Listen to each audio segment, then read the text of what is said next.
الحمد للہ رب العالمین الرحمن الرحیم۔ میرا نام ڈاٹ احمد ہے اور میں اسلام کا ایک طالب علم ہوں۔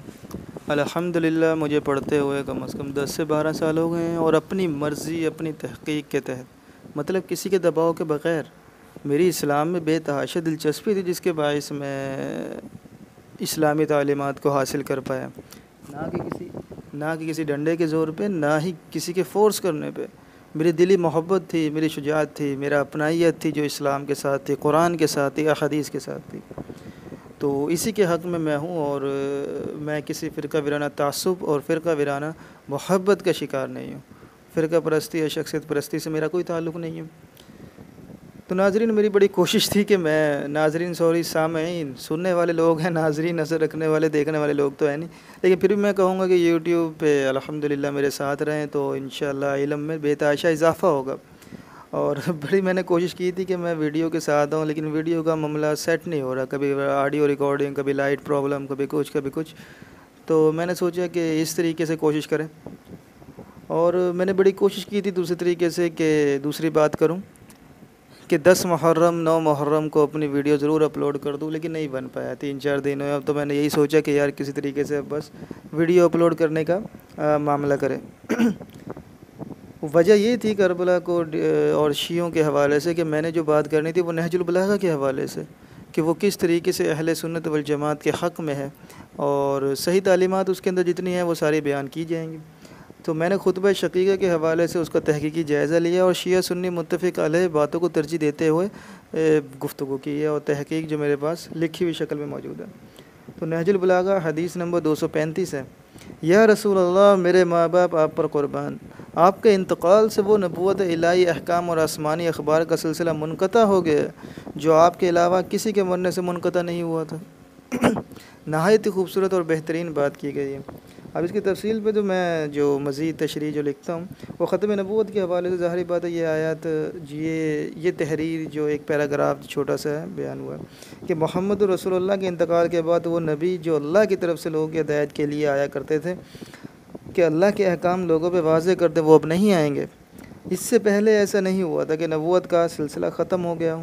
اللہ نے ہر گروہ میں نبی بھیجا تھا، لیکن اب جو نبوت کا دعویٰ کرے گا وہ کذاب ہوگا، دجال ہوگا۔ کیونکہ میرے بعد اگر کوئی نبی ہوتا تو عمر ہوتا۔ اے علی، تمہاری میرے ساتھ وہی نسبت ہے جو موسیٰ کی ہارون سے تھی، لیکن میرے بعد کوئی نبی نہیں۔ ایک موقع پہ جب حضور صلی اللہ علیہ وسلم کے بیٹے ابراہیم کا انتقال ہوا تو یہی کہا گیا کہ وہ زندہ رہتے تو ضرور نبی ہوتے، لیکن ظاہری بات ہے قدرت کا کرنا ایسا ہی ہونا تھا کہ اللہ کے نے پہلے سے اعلان کر دیا تھا کہ اب میرے بعد کوئی نبی نہیں، یعنی کہ محمد صلی اللہ علیہ وسلم کے بعد کسی نبی نے نہیں آنا، وہ خاتم النبیین ہے، تو وہ بھی فوت ہو گئے۔ جب ایسی برگزیدہ ہستیاں نبی نہیں ہو سکیں تو بھلا آج کا کوئی ملعون اٹھ کے نبوت کا دعویٰ کرے؟ ملعون اس وجہ سے کہ جھوٹے پہ اللہ کی لعنت ہے، اور اس کے جھوٹے ہونے میں کوئی شک و شبہ نہیں ہے۔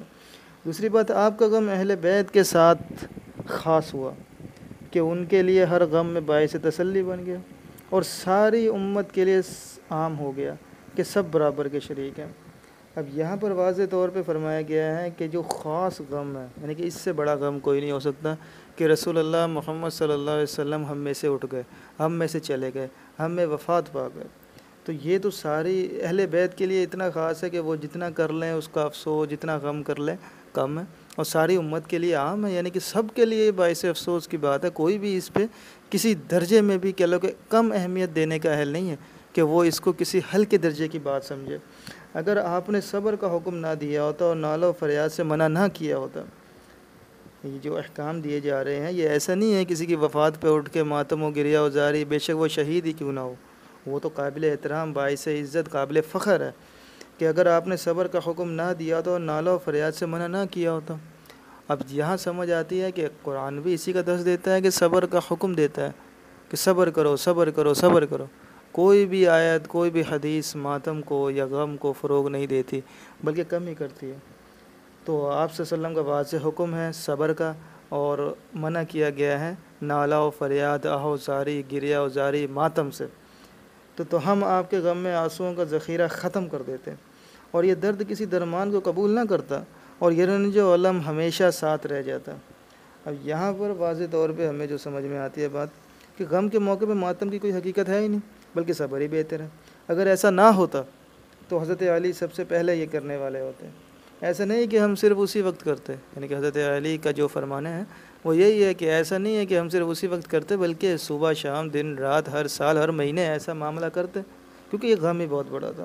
لیکن واضح طور پہ قدرت کا قانون ہے ایک، کہ خطبے میں آخری جو پیراگراف آخری جو لائن ہے، لیکن موت ایک ایسی چیز ہے جس کا پلٹا دینا کسی کے اختیار میں نہیں، وہ نبی ہو، وہ شہید ہو، وہ کوئی بھی ہو، موت تو سب کو آنی ہے۔ جس کا پلٹا دینا کسی کے اختیار میں نہیں ہے، اور جس کا ٹال دینا کسی کے بس میں بھی نہیں ہے۔ تو واضح طور پہ یہاں خطبے کا اینڈ ہوتا ہے۔ تو واضح طور پہ حضرت علی نے فرما دیا ختم نبوت کے حوالے سے نبوی خصوصیات کسی امام میں، کسی درجے میں، کسی اور انسان میں نہیں ہو سکتی۔ وہ نبوت، وہ معاملات جو اللہ کی طرف سے تھے وہ محمد صلی اللہ علیہ وسلم پہ ختم ہو گئے۔ اور دوسرا کہہ لیں کہ 70 کے 80% جو یہ خطبہ ہے، 70 سے 80% وہ ماتم اور گریہ و زاری کی ممانعت پہ ہے۔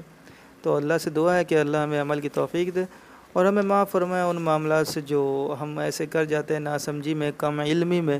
لیکن جب معاملات واضح ہو جائیں تو اگر ہم اپنے فرقے کی آڑ میں، اپنے نسبتوں کی آڑ میں، اپنے خاندان کی آڑ میں پھر بھی وہ عمل کرتے ہیں، حالانکہ ہم پہ واضح ہو جاتا ہے کہ یہ احادیث میں اور آیات میں منع کیا گیا، یا ایسے معاملہ کرنے سے رک جاتے ہیں جو کہ رسول اللہ اور اللہ نے کرنے کا حکم دیا ہے، تو ہم بدترین لوگ ہیں، گناہ سزا کے حقدار ہیں۔